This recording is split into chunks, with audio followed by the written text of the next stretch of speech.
Hello again, friends. Coach Heath of the Bar Athletics with another 7-minute recipe. I know recently I've been stretching these closer to 10, but we're going to try and keep it to 7 here. So last time we were together, I made my sweet potato venison chili, and I hope you had an opportunity to make it. For me, again, I told you I'd subbed the butternut squash. I had a large butternut squash left over from the fall, and I hate to waste. So what I did is I'd already had it cubed up, and I thought, why not use it for some to roast? So this recipe is going to be very simple. It's 6 ingredients, 7 if you include this. For yours, I'm going to put it in the description so that you'll have the full recipe. I'm just making a smaller portion of it, but again, why waste? So I'm going to start with my cubed butternut squash. To that, again, I'm not going to give you what I'm using. I'm just going to use I just drizzle a little olive oil.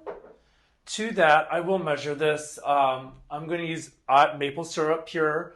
Again, I was born and raised in Geauga County, so I only buy maple syrup from Geauga County. That is because I'm a snob. There is some from Vermont that I will sample. It's quite tasty. So I'm going to do not quite a tablespoon of that. So those are really my only 2 wet ingredients. So I'm going to go ahead and just quickly. Oh, it's such a nice coating. Again, it should just look nice and shiny. That is all we're looking to do. So a nice mixture here. Oh, I cannot wait to try these later. Oh, let me just do. To me, again, because I'm not doing it the exact way that I should, I'm just going to do a little bit of cinnamon. Again, you'll have the recipe below if you make it the way it's supposed to be made. I am then going to do some kosher salt. That looks a little heavy-handed. I'm going to get rid of the excess. To that, fresh ground pepper. And then finally, rosemary. Now, if it were in season and I was out in the garden, I would have my own fresh rosemary. However, I do not. So I have the leaves. So all I'm going to do is drop a few here into my mortar and pestle. And I'm going to go ahead and crush them up. Because I just like, whoa, they're going everywhere. Wow, they're like, is this rosemary or Mexican jumping beans? Lord have mercy. It's like a man trying to get out of my apartment on a Sunday morning. Kidding. We all know there's no man in my apartment on a Saturday night. So there's some rosemary. Beautiful. That smells really, really nice. So that is it. Those are the ingredients. Let's just get that in there. Ta-da. Boom.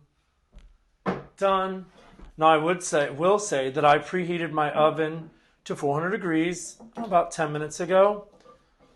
Oh, I love this. This combination of the cinnamon, the maple syrup, and the rosemary is just to die for. Now I've done it with garlic and I've done all kinds of recipes. I have a sweet tooth. Coach Meredith, I read your email and maybe my sweet tooth is that I'm nutrient deficient. I don't know. I'm not deficient in abs, that's for sure. Although Ronnie would just say it's because I'm 120 pounds and I'm skinny. Oh, I'll be like, whatever. What I also did is I had my baking sheet. I just sprayed it out.